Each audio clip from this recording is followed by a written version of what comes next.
नमस्कार दोस्तों, मैं शिव शंकर वर्मा शिवा स्टडी में आप सभी का स्वागत है। ज्ञानवर्धक कहानियां में आज की कहानी है अकबर बीरबल की चौतराई का कहानी। दोस्तों, चैनल को सब्सक्राइब नहीं किए हैं तो चैनल को सब्सक्राइब जरूर कर ले। आपके एक सब्सक्राइब से हमारी भी हौसला बढ़ती है। तो चलिए कहानी की ओर बढ़ते हैं। दोपहर का समय था। राजा अकबर अपने दरबार में बैठे कुछ सोच रहे थे। अचानक उन्हें बीरबल की कही हुई एक बात याद आई। उन्हें याद आया कि एक बार बीरबल ने उनसे एक कहावत सुनाई थी जो कुछ इस तरह से थी, खाने के बाद लेटना और मारने के बाद भागना एक सियाने मनुष्य की निशानी है। राजा सोचने लगे कि अभी दोपहर का समय है, यकीनन बीरबल खाने के बाद सोने की तैयारी में होगा। चलो आज उनकी बात को गलत साबित किया जाए।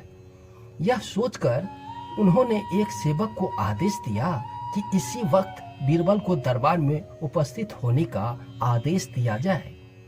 बीरबल अभी खाना खाकर बैठे ही थे कि सेवक राजा का आदेश लेकर बीरबल के पास पहुंच गया। बीरबल आदेश के पीछे छिपे राज की मंशा भली भांति समझ गए। उन्हें सेवक से कहा कि तुम थोड़ी देर रुको, मैं कपड़े बदलकर तुम्हारे साथ ही चलता हूँ। अंदर जाकर बीरबल ने अपने लिए एक तंज पैजामा चुना। पैजामा तंज था तो उसे पहनने के लिए उसे बिस्तर पर लेटना पड़ा।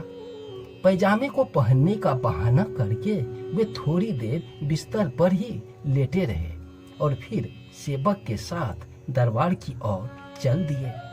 दरबार में राजा बीरबल की ही राह देख रहे थे। उनके वहां पहुंचते ही राजा ने पूछा, क्यों बीरबल, आज खाने के बाद लेटे नहीं? बीरबल ने जवाब दिया, जी महाराज, जरूर लेटा तो था।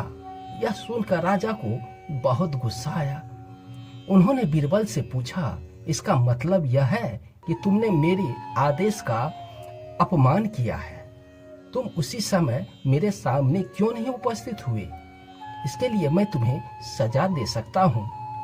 बीरबल ने तुरंत जवाब दिया, महाराज, ये सच है कि मैं थोड़ी देर लेटा था, लेकिन मैंने आपके आदेश का अवहेलना नहीं किया है।